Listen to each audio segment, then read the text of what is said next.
Hi there. Valentine's Day is approaching once again, and this seemed like as good a time as any to take a shot at making red velvet brownies. I've had a brownie recipe for several years and I like it a lot, and even so, these brownies didn't turn out perfect. In fact, they weren't what you would call red velvet. So, gosh, I guess we'll just have to eat these chewy, delicious brownies and give it another shot. See for yourself what happened.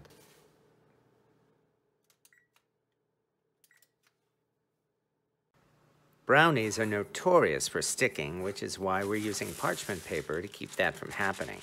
We grease the pan to help the parchment paper stick to the pan, then get busy mixing our ingredients. Here's where I made my mistake by using powdered red food coloring I'd purchased at an Asian market. While this stuff was okay, I should have used more, as we'll see later. Meanwhile, whisking the dry ingredients together is an important step that you really shouldn't skip.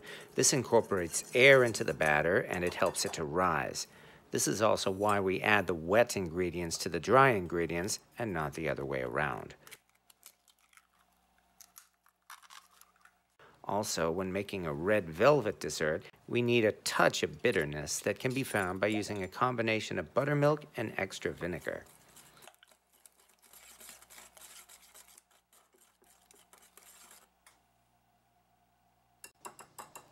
And now we get to bring out a vintage cast iron skillet. It's simply a matter of melting butter in a cast iron skillet and then melting the chocolate. Meanwhile, these chocolate candy melts are to help with the red color we get with red velvet. We simply stir them into the melted butter until it's all melted and smooth. Melting chocolate is a lot of fun, especially when your kids are in the kitchen. Once this is all melted, we mix it into the wet ingredients.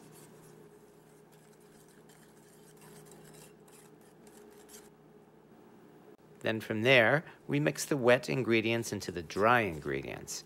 And then we have a thing of beauty, that is, brownie batter.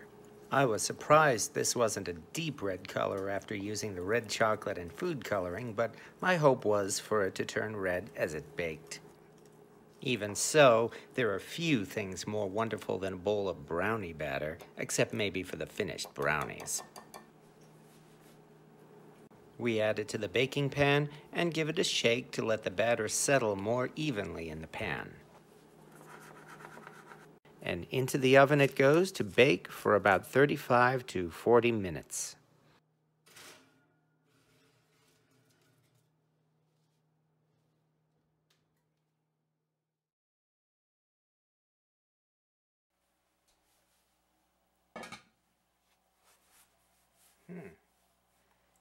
I don't say this very often with Birmingham stove and range, but I think I could have used a bigger pan. Gosh, that just means I'm going to have to trim off the edges. What a shame. I was also surprised these brownies weren't as red as I would have liked. That didn't stop them from being wonderfully moist the way chewy brownies should be.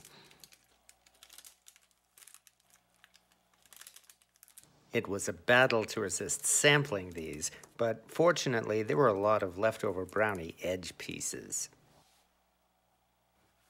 And as for the leftover brownie edges, let's say they certainly didn't go to waste. I like to say in cooking there are a few disasters and many learning experiences, and this was definitely a learning experience, as the brownies themselves were very delicious and I wouldn't hesitate serving them to anyone. All that needs to be done is tweak this a little bit to get some picture-perfect red velvet brownies, and so that means I'll have to make another attempt at this very soon. So all I can say is to be continued. Thank you for watching.